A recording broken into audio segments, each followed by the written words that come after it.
Гамма презентациялар жасау үшін жасай интеллектті қолдану. Гамма платформасы. Гамма мазмұнды жылдам жасауға арналған құрал. Бұл платформа пайдаланушыларға презентациялар, құжаттар, веб-сайттарды тез әрі оңай жасауға мүмкіндік береді. Гамма пайдаланушының мәтінін немесе басқа мазмұнын қабылдап, оны кәсіби көрінетін слайдтар мен беттерге түрлендіреді. Гамманың негізгі мүмкіндіктері автоматтандырылған мазмұн құру, жасай интеллект пайдаланушы сұранысына сай презентация мәтінін, құрылымын және дизайн элементтерін автомат түрде жасайды. Дизайн және стиль таңдауы дайын шаблондар мен түстер палитрасын ұсынады. Сондай-ақ пайдаланушы стиліне бейімделеді. Редакциялау мүмкіндігі мәтінді, суреттерді және графиканы оңай өзгертуге болады. Интерактивті элементтер презентацияларға динамикалық графика мен анимация қосуға мүмкіндік береді. Бірнеше минут ішінде сапалы презентация жасауға көмектеседі. Гамманы қалай қолдануға болады? Бірінші, тіркелу.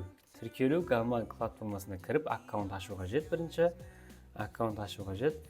Одан кейін электрон почта және пароліңізді жазып кіре бересіз. Қызмет түрін таңдайсыз. Одан кейін Гамма платформасы бізге 3 түрлі форматта қызмет түрін ұсынады. Біріншісі презентация мәтінін енгізу арқылы презентация жасау. Мына жерде көріп тұрғандарыңыздай, бірінші презентация мәтінін беру арқылы жасайсыздар. Екінші, тақырыпты енгізу арқылы презентация жасау. Үшінші, өз файлыңызды жүктеу арқылы презентацияны одан әрлеу. Осындай үш түрлі жасау бар. Кез келгенін таңдап жасай берсеңіздер болады. Мәтін енгізу. Мәтін енгізу Гамма платформасына өзіңіздің дайын мәтініңізді енгізу арқылы презентацияны алуға болады. Мына жерде көргеніңіздей бірнеше мәтіндерді алып келіп қоясыздар. Және презентация мәтінін қойғаннан кейін ары қарай бассаңыздар, өзі сол мәтін арқылы презентация жасап береді. Екінші түрі тақырыпты енгізу арқылы презентация жасау. Бұл жерде жасай интеллект презентация тақырыбын жазу арқылы презентация алуға болады. Бұл жерде жасай интеллект өзі сол тақырып бойынша презентация жасап береді. Үшінші түрі файл енгізу. Файл енгізу жасай интеллектке файл енгізу арқылы презентацияны түрлендіруге болады. Бұл жерде біз дайын презентацияны беру арқылы ары қарай түрлендіріп, жетілдіре аламыз осы жерде.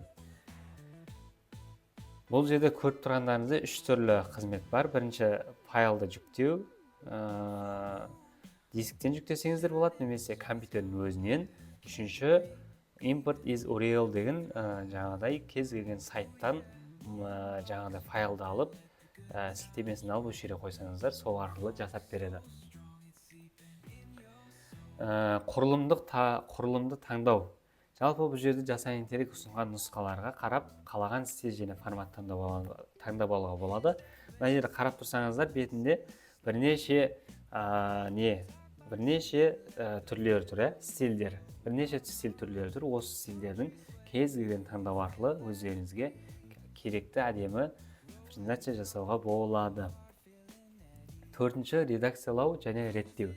Қажет болса мәтіндерді өзгертіп, мына жерде шыққандай қарасаңыздар, мына жерде мәтіндерді кез келген өзгертіп, өздеріңіз ары қарай визуал элементтерді қосу арқылы әдемі қылып әрлесеңіздер болады.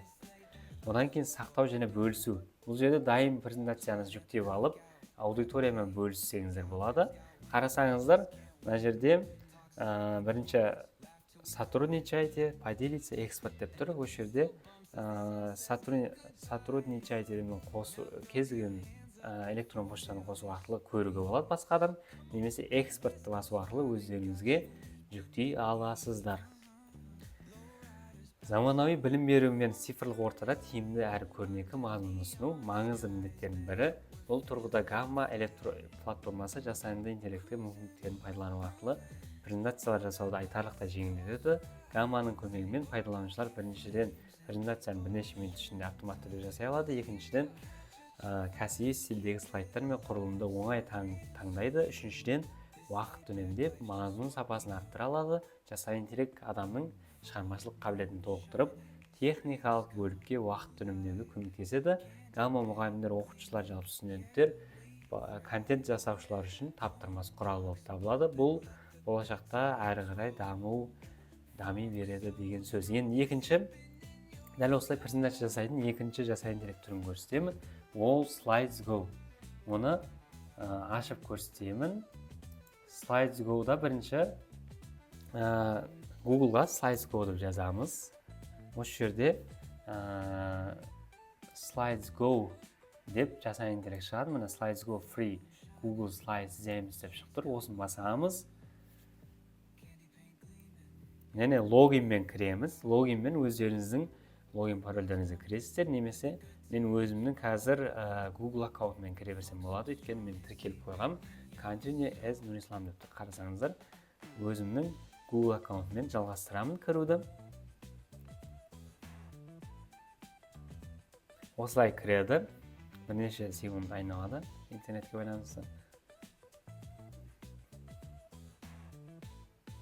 Енді қараймыз. Мына жерде тақырып жазатын жер тұр. Көріп байқасаңыздар, бұл жерде біз өзіміздің тақырыбымызды жазып аламыз. Мысалы, ақпараттың түрлері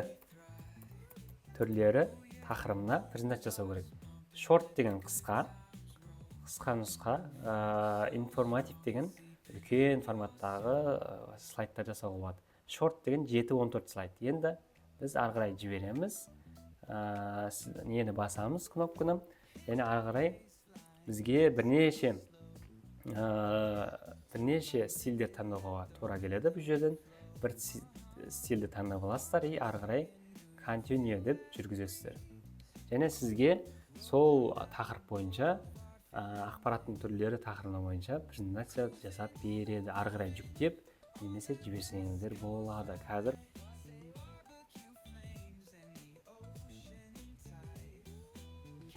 енді қараймыз, ақпараттың түрлері деген тақырыпқа презентация құрып берді. Қазақ тілінде тоны мына жерде қанша бет екені көрініп тұр. Оң жағында қарасаңыздар, сол жағында бізде не бар? Әр беттің қалай шыққаны туралы сіздері көрсеңіздер болады. Бұл жақсы жасап береді. Одан кейін download деген көрдіңіздер ме? Оң жақта жоғарыда download деген басу арқылы сол дайын презентацияны өздеріңізге жүктеп алсаңыздар болады. Бүгінгі сабақ аяқталды. Бүгін жасайын дерек, яғни презентация жасайтын жасайын деректерді үйрендік. Келесі сабақта кездескенше.